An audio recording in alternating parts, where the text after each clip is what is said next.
शिवराज, मैं एक उदाहरण आपको देता हूं जो उन्होंने स्पेसिफिक कहा। प्रियंका गांधी वाड्रा ने एक लेटर जारी किया और ये कहा कि जो कॉन्ट्रैक्टर है उसने चिट्ठी लिखी हाई कोर्ट को और कहा कि 50% कमीशन मांगा जा रहा है। हमने उस कॉन्ट्रैक्टर को ढूंढा, वो मिले ही नहीं कहीं। जो पता दिया था वहाँ उसका अस्तित्व ही नहीं था कहीं। ये तो पता नहीं कर्नाटक या पता नहीं कहाँ से इन्हें सीखा कि बार बार कह दो कि हो रहा है, कोई मुद्दा तो है नहीं। और इसलिए इस तरह की बात करते हैं। उनको जवाब देना पड़ेगा कि जब कमलनाथ जी चीफ मिनिस्टर थे, छापे पड़े थे इनकम टैक्स के, ईडी के, 280 करोड़ रुपए बरामद हुए थे। कमलनाथ जी बताएं किसके करीबी थे?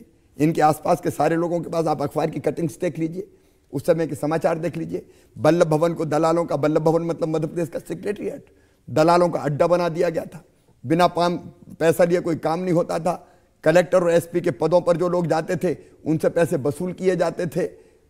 वल्लभ भवन में जनता नहीं आती थी, जनप्रतिनिधि नहीं आते थे, दलाल बैठे रहते थे। दलाल जो सौदे करते थे, मध्य प्रदेश को तबाह और बर्बाद करने का काम उनने किया। और जो घोटालों की बात कर रहे हैं, किसके खिलाफ ईडी की कार्रवाइयां चल रही है, कौन के रिश्तेदार हैं वो, पहले वो जवाब दें। केवल आरोप लगाना आसान होता है। लेकिन वो तो आपको पे सीएम कहते हैं, उन्होंने पोस्टर निकाले। देखिए उनके पास कुछ है नहीं, बौखलाए हुए हैं, परेशान हैं। पहले कहीं थोड़ी बहुत उम्मीद उनको थी कि इतने साल हो गए अब सरकार बन जाएगी, जमीन नीचे से खिसक रही है। तो कुछ भी उल जलूल बोल रहे हैं जिसको ना कोई सुनता ना मानता। कांग्रेस को ही भरोसा नहीं है जो वो बोल रहे हैं उस पर, उन्हीं के लोगों को भरोसा नहीं है। तो अगर उन्होंने 15 महीने भ्रष्टाचार किया था तो आपने उसकी जांच कराई? अभी तो कई जांचें चल रही है। अभी जो छिंदवाड़ा सिंचाई कॉम्प्लेक्स, उसमें काम किए बिना करोड़ों रुपयों का पेमेंट हो गया, तो उसकी भी जांचें चल रही हैं। और आपके लोगों ने पोस्टर भी निकाल दिया, करप्ट नाथ कह दिया कमलनाथ को।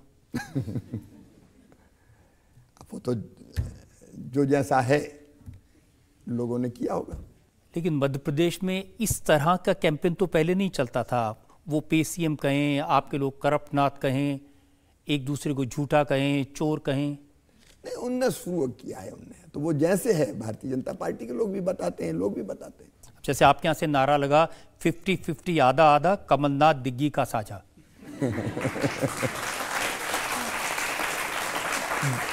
जब इनकी सरकार चलती थी तो इनकी सरकार में कौन असली मुख्यमंत्री है यही भ्रम होता था। सामने चेहरा था कमलनाथ जी का और पीछे से काम करते थे दिग्विजय जी। लोग कहते थे नकली चेहरा सामने आए, असली सूरज छुपी रहे। तो अब उसी पे से ऐसे नारे बने होंगे। देखिए, वो कहते हैं कि जब उनकी सरकार थी उन्होंने जो जनता से वादे किए थे उन्होंने पूरे किए। 27 लाख किसानों का लोन उन्होंने माफ किया मुख्यमंत्री बनते ही। 900 से ज्यादा वादे किए थे, वचन दिए थे 900। और वादा यह था कि 10 दिन के अंदर, आप गिनते हुए सुन लीजिए, वो वीडियो मैंने कई जगह दिखाया था। राहुल जी कहते थे, राहुल बाबा 10 दिन के अंदर, और गिनते थे 1 2 3 4 5 6 7 8 9 10। 10 दिन में कर्जा माफ नहीं हुआ तो 11वें दिन मुख्यमंत्री बदल दूंगा। 15 महीना हो गया, किसान कर्जा माफी का इंतजार ही करता रहा। केवल कर्मकांड पूरा किया, लाखों किसानों को इनने डिफॉल्टर बना दिया। जो इस आशा में कि हमारा कर्जा माफ होगा, पैसा नहीं भरा तो डिफॉल्टर बन गए, उनके ऊपर ब्याज की गठरी चढ़ गई। वो ब्याज की गठरी मैंने अभी उतारी है, 2200 करोड़ रुपया उनके नाम से जमा करके इनने किसानों को धोखा दिया।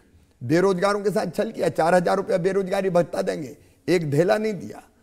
सेल्फ हेल्प ग्रुप से कहा कि तुम्हें जितना कर्जा तुम्हारा सारा माफ कर देंगे, एक का माफ नहीं किया। इनने कहा कि हर फसल पे बोनस देंगे, 900 वादे, एक फसल पे बोनस नहीं दिया, 900 वादे, एक वादा पूरा नहीं किया, एक वचन नहीं निभाया। और जब ये वचन निभा नहीं रहे थे, तभी तो सिंधिया जी ने कहा कि भाई वचन निभाओ।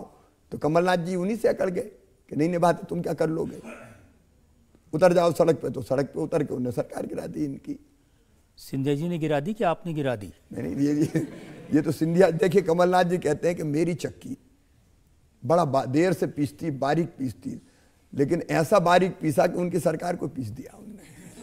काम ही उनने ऐसे किए जिससे कांग्रेस टूट गई। सिंधिया जी समझाते रहे कि भाई ये वादे पूरे करो, जनता की सेवा करो, तो इसी का बुरा लगता था। दिग्विजय और सिंह तो कहते हैं कि उन्हीं से लड़ बैठे। आपने 2,500 करोड़ रुपए खर्च किए उनकी सरकार गिराने के लिए।